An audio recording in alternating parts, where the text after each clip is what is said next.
সুপ্রিয় শিক্ষার্থীরা, এ to Z academy চ্যানেলের পক্ষ থেকে তোমাদেরকে স্বাগতম। আজকের এই পর্বে নবম শ্রেণীর পদার্থবিজ্ঞান বিষয়ে প্রথম অধ্যায় নিয়ে পরবর্তী পর্ব নিয়ে আলোচনা করব।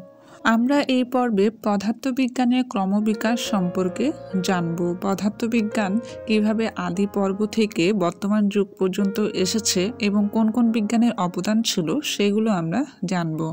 প্রথমে আদি পর্বে গ্রিক সভ্যতার অবদান কাদের ছিল সেগুলো আমরা দেখে নিই।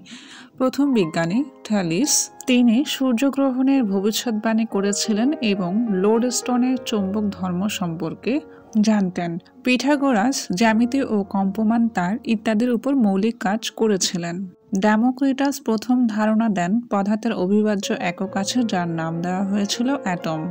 আর্কিমিডিস সোনায় খাদের পরিমাণ, গলীয় আয়নায় প্রতিফলন ও তরল পদার্থের প্লবতা সম্পর্কে ব্যাখ্যা দিয়েছিলেন।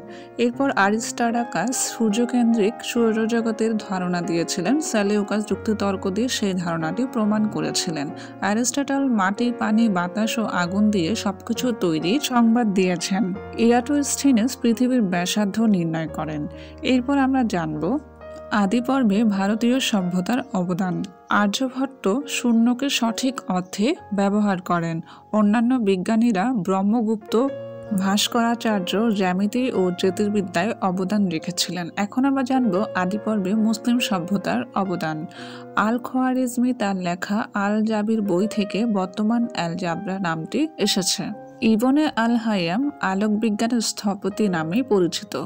এরপর আল মাসুদি প্রকৃতির ইতিহাস নিয়ে 30 খণ্ডে একটি এনসাইক্লোপিডিয়া লিখেছিলেন। ওমর খৈয়াম কবি, গণিতবিদ, জ্যোতির্বিদ ও দার্শনিক ছিলেন। এরপর আমরা জানব আদি পর্বে চীনা সভ্যতার অবদান। শ্যান কুয়োর নামক বিজ্ঞানী ভ্রমণের সময় কম্পাসের ধারণা দিয়েছিলেন। এই ছিল আজকের পর্ব।